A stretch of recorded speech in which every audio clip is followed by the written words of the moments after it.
আসসালামু আলাইকুম দর্শক, কুকিং স্টুডিওর আজকের আয়োজনে আপনাদের সবাইকে স্বাগতম জানাচ্ছি নতুন একটি রেসিপি দেখার জন্য।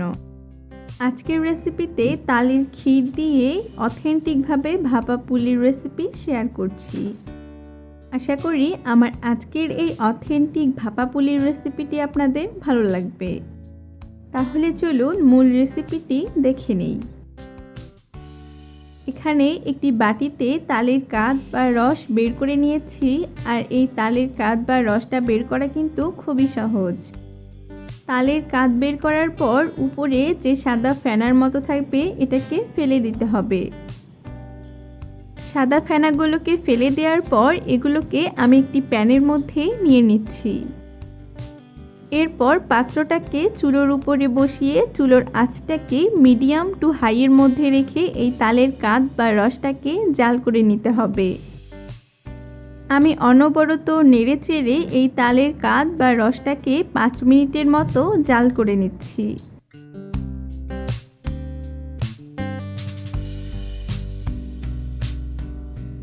পাঁচ মিনিট জাল করার পর এর মধ্যে হাফ কাপ চিনি দিয়ে দিচ্ছি। এরপর এর মধ্যে 1 চিমটি পরিমাণ লবণ দিয়ে দিচ্ছি। আমার মনে হয় যে কোনো মিষ্টিতেই একটুখানি লবণ দিলে মিষ্টির স্বাদটা দ্বিগুণ বেড়ে যায়। আর হ্যাঁ, আপনারা কতটুকু মিষ্টি খেতে চান সে অনুযায়ী মিষ্টিটা দিয়ে দিবেন। এরপর এর মধ্যে 1 কাপ কোরানো নারিকেল দিয়ে দিচ্ছি। এরপর অনবরত এই মিশ্রণটাকে নেড়ে চেড়ে জাল করে নিতে হবে যতক্ষণ না ঘন হয়ে আসে। আর হ্যাঁ, এই পুরো রান্নাটাতেই চুলোর আঁচটা মিডিয়াম টু হাইয়ের মধ্যেই রাখতে হবে। আমি বেশ কিছুক্ষণ এই ক্ষীরটাকে জাল করে নিয়েছি, আর জাল করতে করতে একদম ঘন করেছি।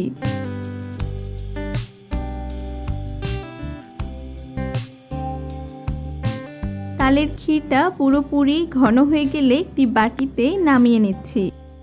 তালের ক্ষীরটা এমনি খেতে কিন্তু আমার কাছে বেশ লাগে। আপনাদের কাছে কেমন লাগে অবশ্যই আমাকে কমেন্ট করে জানাবেন। তালের ক্ষীরটাকে একটি সাইডে রেখে দিয়ে আমি পিঠার জন্য ডোটা তৈরি করে নিব। এর জন্য একটি প্যানের মধ্যে আমি হাফ লিটার দুধ দিয়ে দিচ্ছি। এরপর এর মধ্যে স্বাদমতো লবণ দিয়ে দিচ্ছি, আর 3 চামচ পরিমাণে চিনি দিয়ে দিচ্ছি। এরপর অনবরত নেড়ে চেড়ে এই দুধটাকে জাল করে নিতে হবে। আমি এই দুধগুলোকে প্রায় 10 মিনিটের মতো জাল করে নিয়েছি।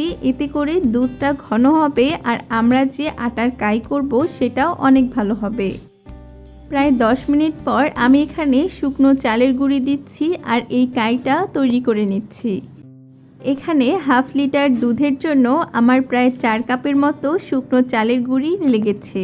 আপনাদের কতটুকু চালের গুঁড়ো লাগবে সেটা নির্ভর করবে চালের গুঁড়োটা শুকনো নাকি ভেজা তার উপর।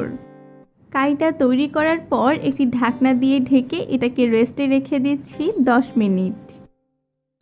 ঢাকনাটা তুলে গরম থাকতে থাকতেই আমি এই কাইটা দিয়ে ডো তৈরি করে নিব। চালের আটা দিয়ে সব সময় কাই তৈরি করতে আমাদের বেশ ঝামেলায় পড়তে হয়। অনেক সময়ই পিঠাপুলি তৈরি করার সময় দেখা যায় যে পিঠাগুলো ভেঙে যাচ্ছে। এক্ষেত্রে আমাদের এই আটার কাইটাকে খুব ভালো করে মসৃণ করে মথে নিতে হবে। আপনারা এই আটার কাইটা যত ভালো করে মথে নেবেন এবং মসৃণ করে নেবেন পিঠাগুলো তত ভালো হবে।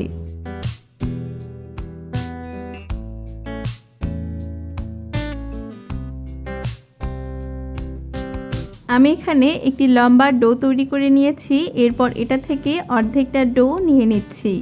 এরপর এই ডোটাকেও আরও ভালো করে মথে নিচ্ছি। মুথে নেওয়ার পর এর থেকে রুটি বেলে নিচ্ছি। আর রুটি বেলা তো আপনারা কম বেশি সবাই জানেন, তাই আর আলাদা করে দেখাচ্ছি না।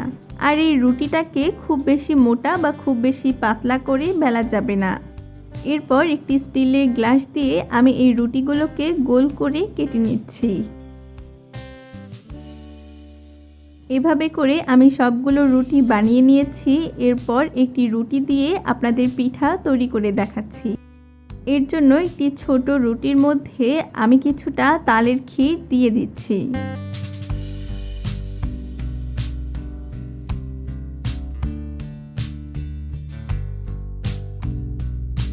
এরপর দুই পাশটা ধরে একসঙ্গে লাগিয়ে দিচ্ছি আর চাপ দিয়ে দিচ্ছি যাতে করে কোনো দিকেই খুলে না যায়। এরপর আমি ছোট ছোট করে ফুল তৈরি করে নিচ্ছি। আমি এক ধার ধরে একটার উপর আরেকটা দিয়ে ফুল তৈরি করে নিচ্ছি। এটা আসলে বলে বোঝানো সম্ভব না, আপনার স্ক্রিনে দেখেই বুঝে নিন। আপনারা ফুল পিঠা তৈরি করতে চাইলে এভাবে তৈরি করবেন, আর না তৈরি করতে চাইলে একবারে চাপ দিয়ে প্লেন করে তৈরি করে নেবেন। আমি এখানে দুইভাবেই পিঠাগুলো তৈরি করেছি।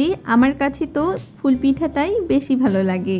আর আপনাদের কাছে কোন পিঠার ডিজাইনটা ভালো লাগে সেটা অবশ্যই আমাকে কমেন্ট করে জানাবেন। পিঠাগুলোকে ভাপানোর জন্য আমি গ্যাসের চুলার মধ্যে একটি রাইস কুকারের প্যান দিয়েছি আর এর মধ্যে কিছুটা পানি দিয়ে দিয়েছি।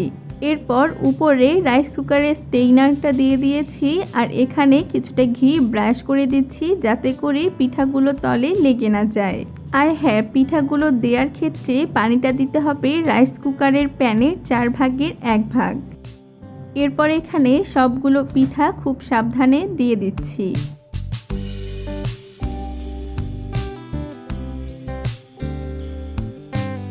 আমরা যেহেতু রাইস কুকারের প্যানের মধ্যেই পিঠাগুলো ভাপিয়ে নিচ্ছি, সেক্ষেত্রে আপনারা গ্যাসে না দিয়ে সরাসরি রাইস কুকারে দিয়েও এই পিঠাটা ভাপিয়ে নিতে পারেন। সবগুলো পিঠা দেয়া হয়ে গেলে আমি একটি ঢাকনা দিয়ে ঢেকে দিচ্ছি আর ঢাকনার মধ্যে কোনো ছিদ্র থাকলে টিস্যু বা লং দিয়ে বন্ধ করে দিব, যাতে করে কোনোভাবেই পানির ভাপটা ভিতরে প্রবেশ করতে না পারে অথবা বাইরে বের হতে না পারে। আমি 15 মিনিট এই পিঠাগুলোকে ভাপিয়ে নিয়েছি আর ভাপিয়ে নেওয়ার পর এগুলোকে পরিবেশন করছি। আমার নানি দাদিরা কিন্তু এভাবেই ভাপা পুলি তৈরি করে থাকেন। আশা করি আমার আজকের রেসিপিটি আপনাদের ভালো লেগেছে। ভিডিওটি ভালো লেগে থাকলে অবশ্যই একটি লাইক দিবেন। পাশাপাশি আমার চ্যানেলটি সাবস্ক্রাইব করে পাশে থাকা বেল বাটনটিতে ক্লিক করে আমাদের সাথেই থাকবেন, যাতে করে আমাদের নিত্য নতুন সব ভিডিও আপনারা দেখতে পারেন। সো আজকে এখানেই বিদায় নিচ্ছি। কথা হবে পরবর্তী ভিডিওতে। আল্লাহ হাফেজ।